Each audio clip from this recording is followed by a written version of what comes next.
to everyone for coming. I want to be really brief because we really want to hear from Kathy. But I want to provide some context because I think this museum is all about innovation and today is all about innovation and inspiration. So I want to start by quoting Michelle Obama. As you know, during the campaign, she said, when they go low, we go high. Today is all about going high. And going high about the opportunities to pull people together on behalf of early childhood. And I think you're going to find a tremendous amount of inspiration and innovation in Kathy's talk and coordinating with Boston Basics. And I really want to use today in the Q&A to challenge both the museum and broadly the city of Boston to implement a lot of these ideas. So without further ado, let's hear from Kathy. You know, for many, many years, I'll even go for decades, you can tell how old I am now, I've been working in this field of early childhood and just knowing that we have all this science that wasn't being put to use.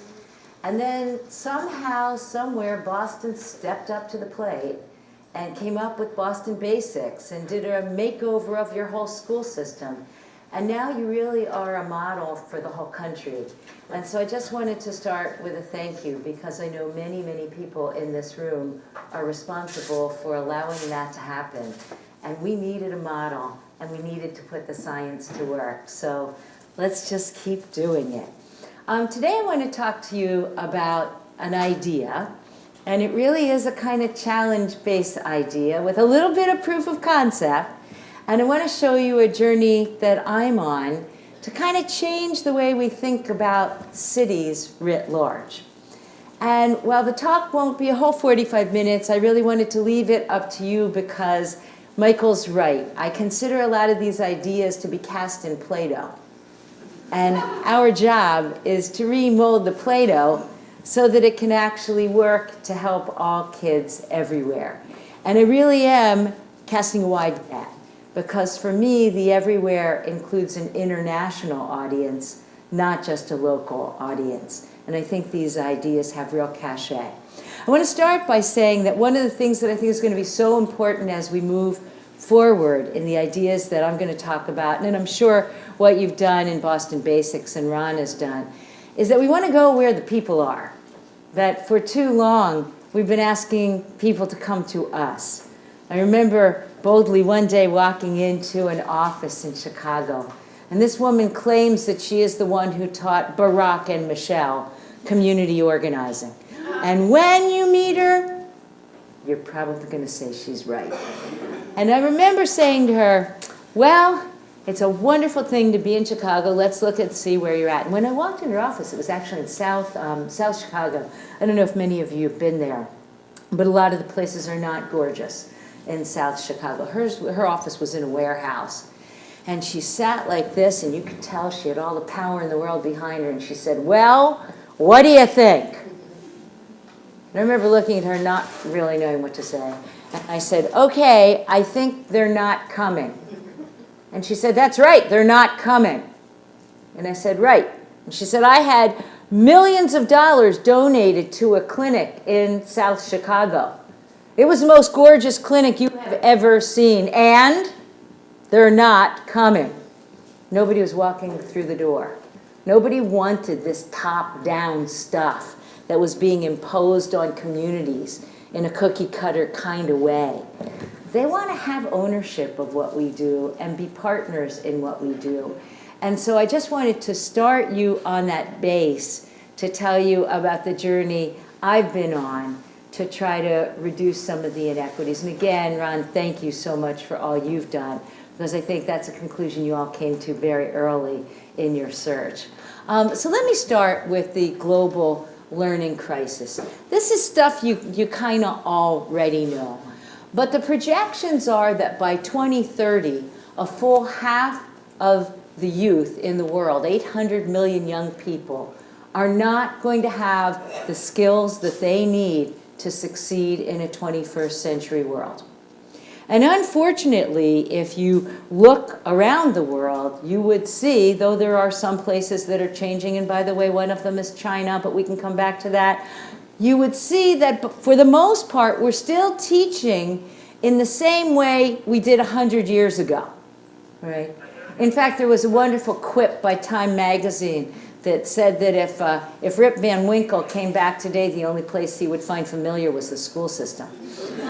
Anyway, well, it is certainly true, and you can see 69%, more than that really, with another 23%, won't be ready in low-income countries. Look over here, it's just not a whole lot better. High-income countries, you're still looking at 30% of people who are going to drop off the edge. And that's kind of not okay. We need to do something about that. Here you see the workforce skills, where there's going to be a surplus and where we need people who are actually trained to do the jobs of tomorrow. And again, when we look, what we see is that a lot of people are trained on the rote stuff, but there aren't a lot of people who are trained for the kind of jobs that we're going to need that are high skill. And that's a big problem. And just think about where we're standing today. I don't know if you guys have the Google car yet. I would think Boston would be one of the first. But who's going to drive our buses, our cars? I mean, it's not going to be that long before we aren't going to need bus drivers. You know? We don't need photographers anymore. Everybody gets great stuff on their iPhone. Think about the way jobs have shifted. We're going to need people who are really trained at a very high level. Now, in the field of developmental psychology, which is my home, we've been noticing these trends for a really long time. And probably everyone in this room has heard about the 30 million word gap, right? It's sort of on the tip of our tongue. And I'm glad that stuck because it's a really, really important thing to understand. And there's been replication after replication after replication of those findings. I say that because a lot of people say, well, you know, those first 40 kids in Kansas, I mean, not the strongest study we've ever seen. Well, that may be true. But what they found is absolutely, we all know it, it's really there. And it's not just about shoving 30 million words in the head of a kid. What we have also learned is that the quality of the interaction is going to turn out to be as important, if not more important, than the number of words that simply pass the ear of a child. It's that interaction. It's the kind of stuff that happens at children's museums. When parents and kids are working together, talking together, playing together. And that's one of the reasons I think play is so darn important. Because it just turns out to be a perfect recipe for the suite of skills. Notice I said suite of skills. Notice I'm not just saying math and reading, even though I think that's important. The suite of skills that include collaborating and getting along with one another, communicating, listening, not just blabbing. Boy, are we good blabbers. Look at Facebook every night. I mean, do you really care where your friends went to dinner? Really? Okay. We are not listeners anymore. And when we talk about content, it's learning to learn skills, not just what we can do in reading, math, and science. Even though they're very important, we have to learn to learn. Do you know that today you all read the equivalent of 174 newspapers per day to get through your day? There's more information than we can possibly take in. If we don't know how to take that information and learn how to learn and become critical thinkers, we will be left behind. Creative innovation to put things together in new ways. And finally, the confidence to give it a try. People coming out of our schools so often are worried about making sure they have filled in the right blank in the right way. And if they haven't, they're wrong, they're bad, they're unsuccessful. And I'd like to suggest to you that we need a new definition of success if we're really going to start our kids off correctly from the cradle and take them all the way to the grave. The stuff happens early. Success isn't just how you do on a standardized test. It's about creating caring, kind individuals who are socially competent, who are smart and know how to think, and kids who know how to invent something new because they have innovative spirits and they're not kicked down for having that innovation. By the way, play builds these skills. And what we're looking for in the future are good citizens. Citizens who are smart and responsible and sociable. And we're not grooming that right now. So I'd like to suggest to you our very definition of what counts as success has to change. And that starts early. That's what the 30 million word gap really is about. Having the language skills to converse, to learn, and to get all the suite of the 6 skills that I just mentioned. The same thing is true in STEM.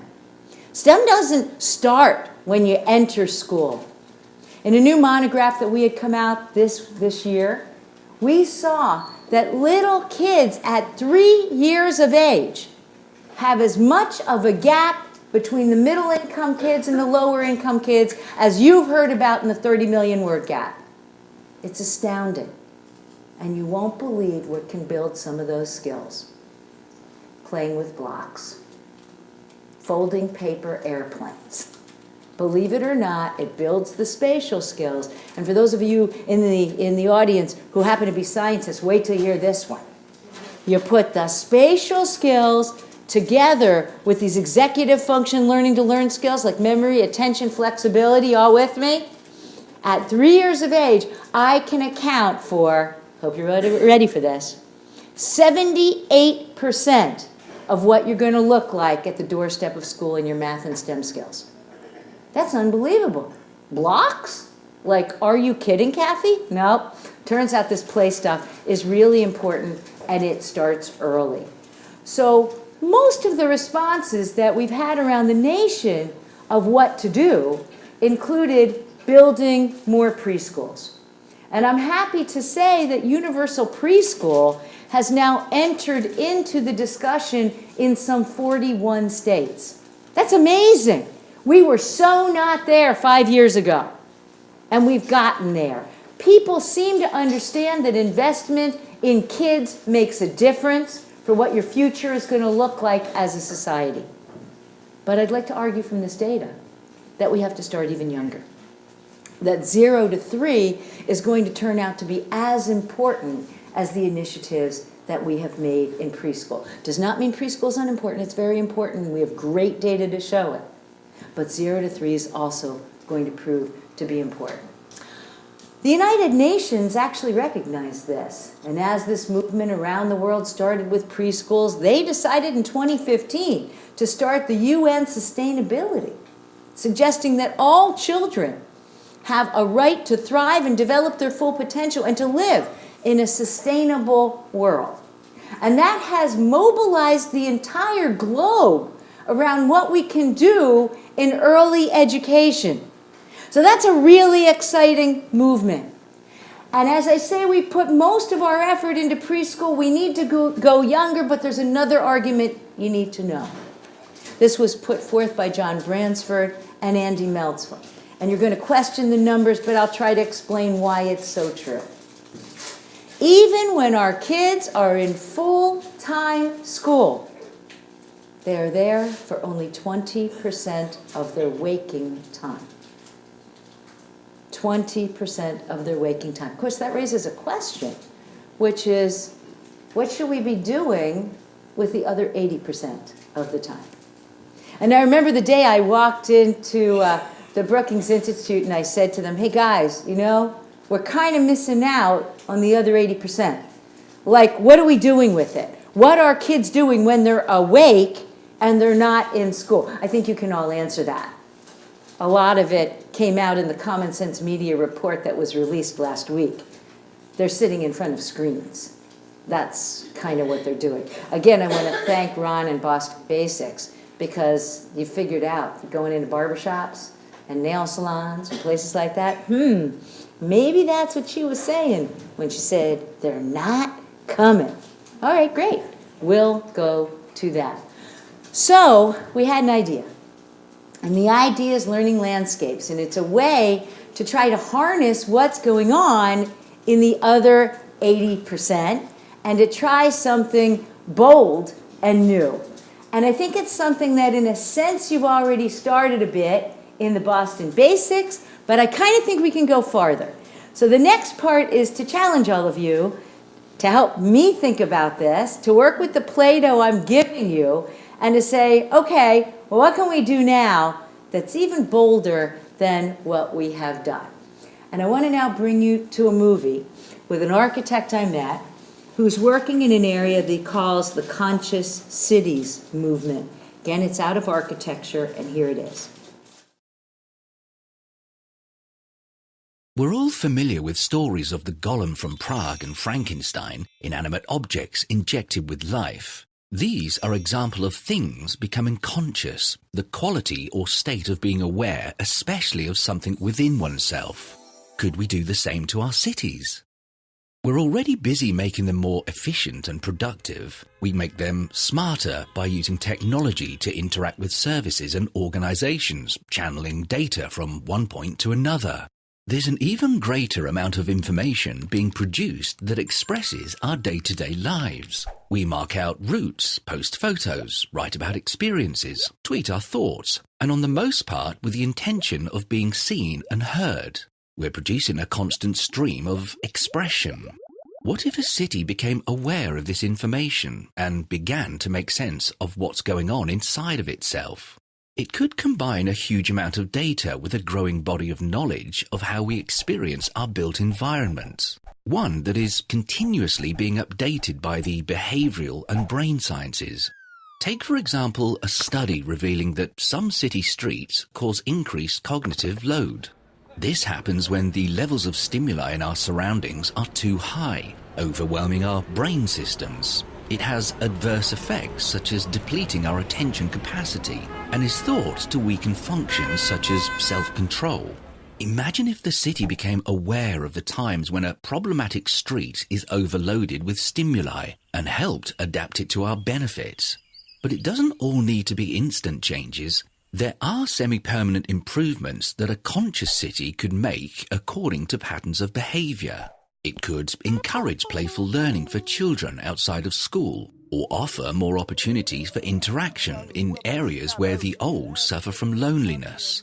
We already know that we can design spaces and environments that affect our mood and behavior, even if until recently our understanding was anecdotal. From monuments that inspire awe, to department stores that disconnect us from time. We've begun to use advances in psychology and neuroscience to improve environments like hospitals and schools. And this is possible at any scale. We have an opportunity to improve our well-being through architecture and urban design that better consider our needs. We should make sure that new knowledge is used right so that our cities become healthier, more inclusive, and democratic. And we can do this by building conscious cities. Wow, what a bold new idea coming out of architecture. Well, it turns out that there's a whole movement around this.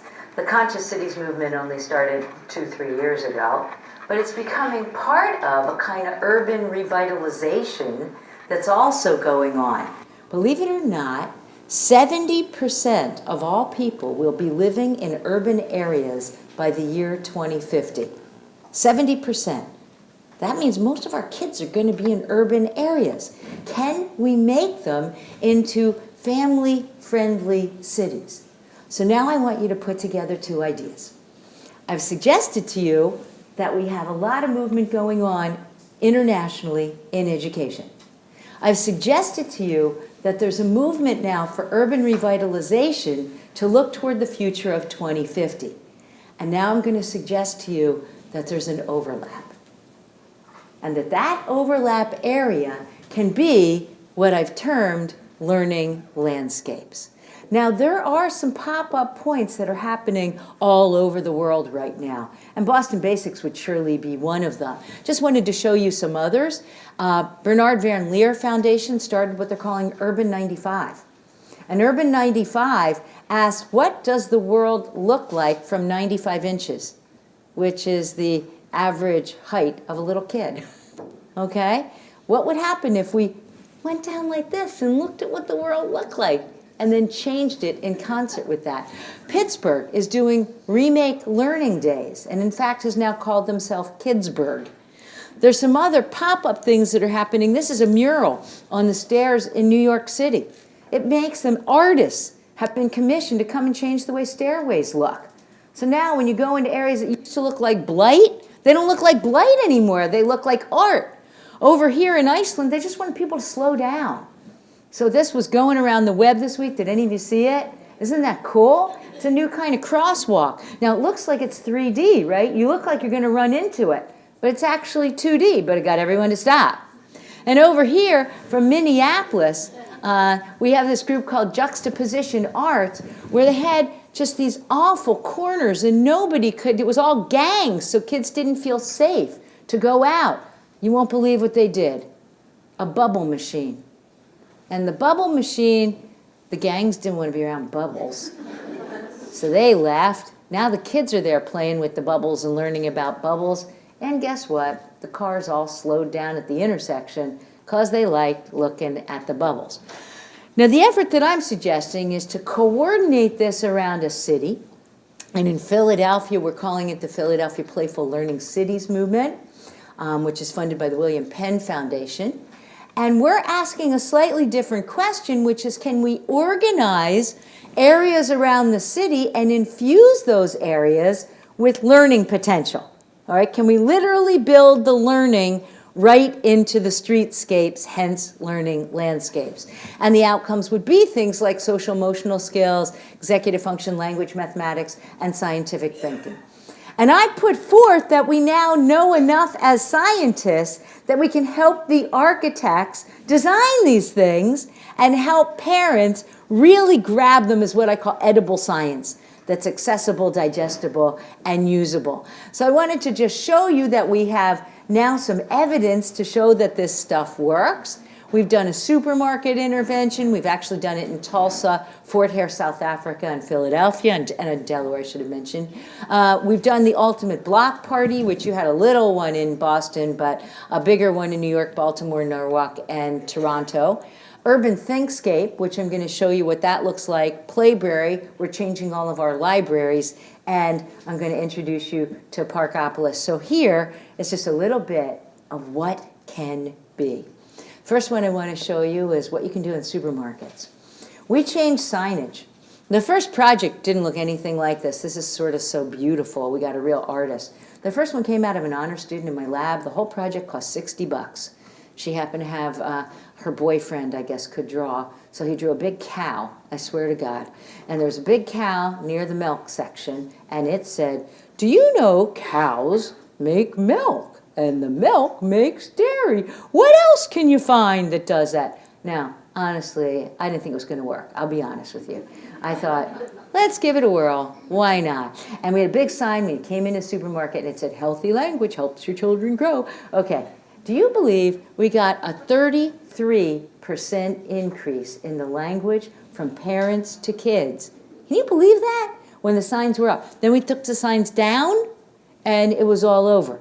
Okay? So it was something in that moment. So that was pretty exciting. Ultimate block party. I had this insane idea that if I took over the city of New York and went into Central Park, that we could display some 28 different scientific activities that were all about education, but that were really, really fun to do. Things like painting on cardboard boxes. Things like bilingual bingo, if you can imagine that, to show how great it was to be bilingual. The Children's Museum of Manhattan had a big exhibit where you could draw on the outside of something we kind of alluded to as a brain. And we had neuropsychologists who hung around and neurologists just to tell people how the brain worked. And the kids got to put things on the brain with chalk and a chalkboard. Really sophisticated stuff, right? Now, not everything was low-key and non-electric or digital. I mean, I like the digital, too. The kids got to do a robotics game with Columbia University, and they loved it. And they played hide and seek where they were learning STEM and spatial skills. But there was one rule. The rule was that every activity had to be lodged in a nugget of science, and I had to know what the source paper was before we would let it go into ultimate block party. Did it work? And here's the Lego exhibit, by the way. Lego donated over 1 million blocks. And I just want you to notice they're all green.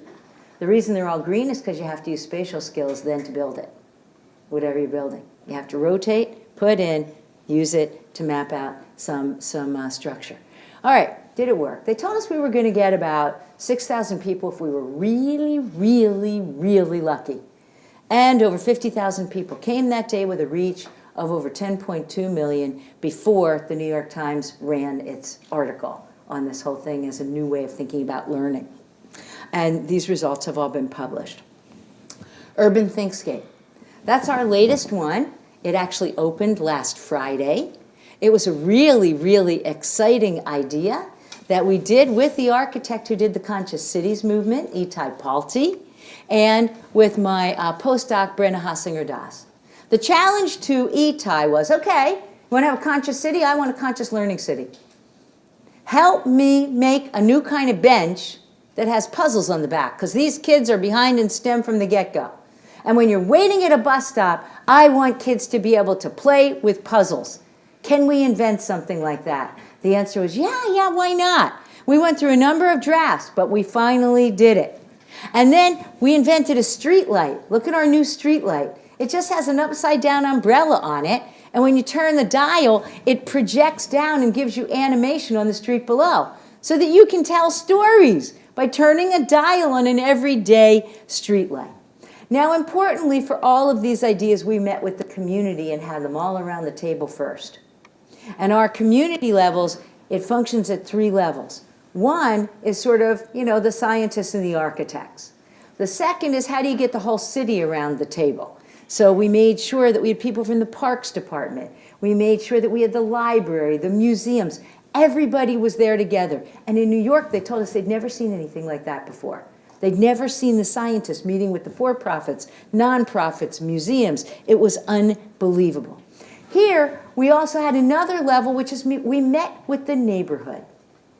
And the leaders of the neighborhood were very clear about what they wanted in their neighborhood. In fact, they chose the space, they chose the puzzles, and I'll tell you a story in 1 second about exactly how that was going to look and how that played out.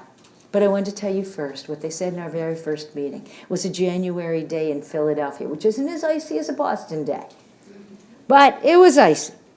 And there were about 6 people came to talk to us about what they wanted for their children. Very simple question. And they told us.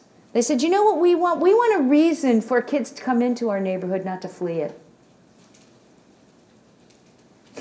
I mean, really? That's pretty basic. We want a place where kids will be safe. We want a place where our kids can play. Didn't seem like they were asking for so much.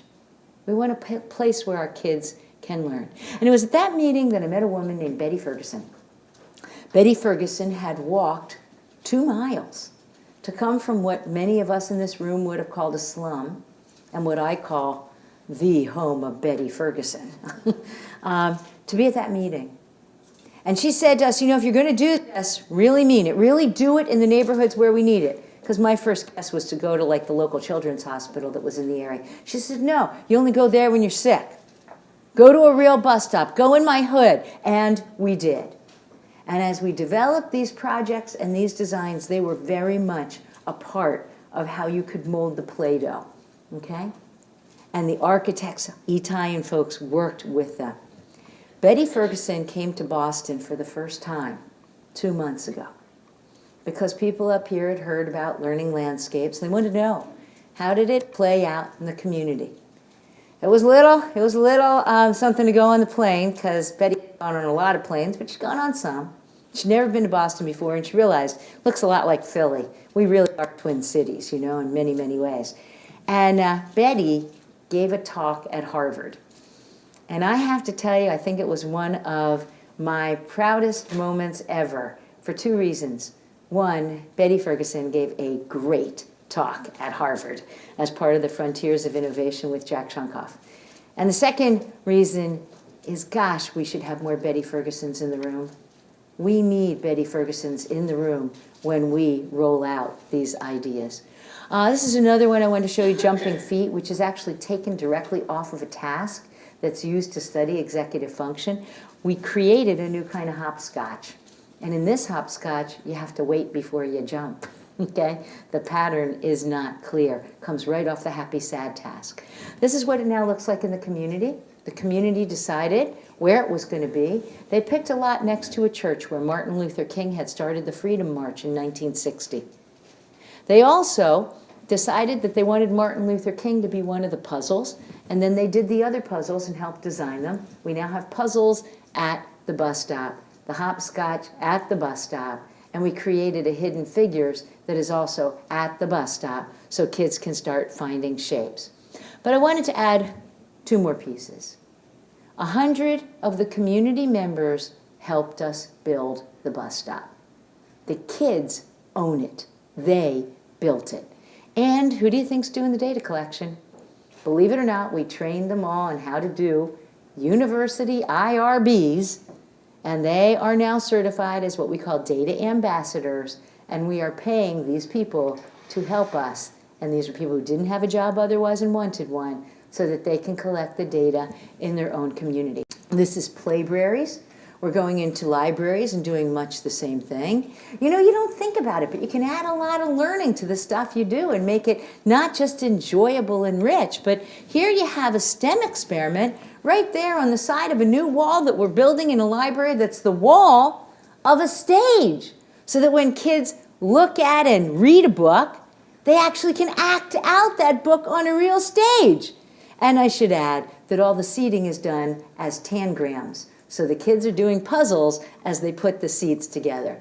This is a new one we just invented. We call it Parkopolis. Our first name was Parkopoly, but we were afraid we were going to get sued. So now it's Parkopolis. At any rate, the idea here is you start in the start, but what I want you to notice is right here. Normal game boards are only going to have a space that you land on from 1 to 12 when you roll the dice, right? Do you see how we broke it up? Now you can go 1/4 space, 1/2 space, 3/4 space. What do you think the biggest stumbling block is for little kids in math and STEM? Fractions, you got it, okay? Well, okay, let them play with fractions. And here you have cards for the 6 and under and kids for the 6 and over. And we got all the card ideas, well, you guessed it, from the scientific literature. And here's what dice can look like if you're just creative and you think it out. So instead of 1 to 6 and 1 to 6, it's now 1 to 6 and then 1 dice with fractions. We can even remake something as basic as dice. We tried this out in Switzerland this summer, and believe it or not, in 4 cities in Switzerland, some in French and some in German, the kids were all talking fractions, and they were adding fractions. How amazing is that? And so we're ready to build a new prototype, and we'd love to build some of these prototypes in Boston as well. Candy Chang did the Before I Die art exhibit. Some of you might have heard about. She just put up a board, right? And people started filling in the board, and then she took pictures twice a week. Again, any of these are yours if you want them. And we thought, well, gosh, that's a great idea. And it just turns out Candy just moved to Philadelphia. So we thought, why not this? When I was little, I played pass it on. Well, it turns out that that's something that's completely non-intimidating in the neighborhoods and communities we're in. Like, a lot of us played games we loved. And how cool would it be if we could write them all down? Then our lab's going to collect them. We're going to try to figure out the learning potential of them. And guess who's going to be the teachers when they teach the games to the kids? I guess you already have the answer. The people who played those games when they were little. And finally, one more idea that we just started on is the Children's Hospital of Philadelphia has 30 branches throughout the city of Philadelphia. And the guy who's in West Philadelphia, the same area that we did Urban Thinkscape in, called me a couple weeks ago and said, our waiting rooms are boring as sin. Don't you think we could do something while people are waiting in the waiting rooms? Now there you have the interesting challenge because you can't have any objects on which they can spread germs. But yeah, we could do a lot. And so we brought him about 20 ideas, and he's now going to pitch those ideas to his folks. And we're going to see if we can change what a hospital waiting room looks like. So you put it all together. You put it all together, and you have a playful learning city. And my dream is to see how we can create this for a lot of different communities. Pull the communities together, co-design, co-evaluate, co-implement. what the hubs might be and could look like, from barber shops to laundromats to libraries to hospitals to parks to working with our urban designers, to do a real-time scaling, make a city a lab. Boston is actually perfectly poised to be one of those labs because you're a big inner city and you have a low-income population who could truly benefit. Chicago's already decided they want to join in as well, and they've picked a few neighborhoods. And at the core of each of these, we're always relying on folks from children's museums, because basically, as one man at that very first meeting said to me, "You're just taking the children's museum and putting it outside the museum, aren't you?" And I said, that's precisely what we're doing.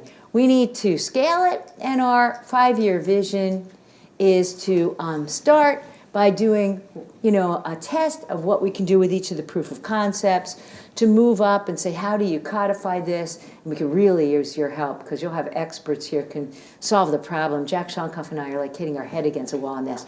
We got to measure community-wide impact, which I think means we've got to move to economists, not psychologists, and we know something. We can do the proof of concept, but we're not so good at, did the community change? Did the idea of learning really become part of what this community is about? And how do we make it sustainable? What's the dose response that you need in a neighborhood to really change it? These are all just open questions. And then the ultimate outcome is to have sustainably changed cities that meet the requirement of urban revitalization, of what it's like at Urban 95 from a kid's level, and that is true to the science of learning in education. We have some questions that we are asking in our research. Does learning landscapes help families engage and interact more in public spaces? We think it will, but we're testing it. Does it change caregiver attitudes and knowledge? What about the child discourse like we got in the supermarket? Will that happen at the bus stop as well? How many exposures is it going to be to change the community interactions around knowledge and understanding? And I have a dream. And my dream, or what I wish on the star, is that we really can make the other 80% super rich. There's so much we can do.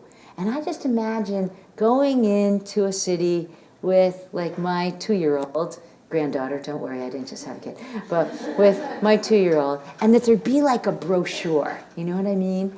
And that all the groups that were participating, public spaces, supermarkets, the laundromats, it'd be a whole thing. I guess it wouldn't be a brochure, it'd be an app these days. But you'd be able to look up, where are the kid-friendly learning landscapes in this city? And I promise you, I will support those places. And if we decide that we will support those places, then this challenge works and it grows. And so I now hand it all over to you guys. Welcome, Boston.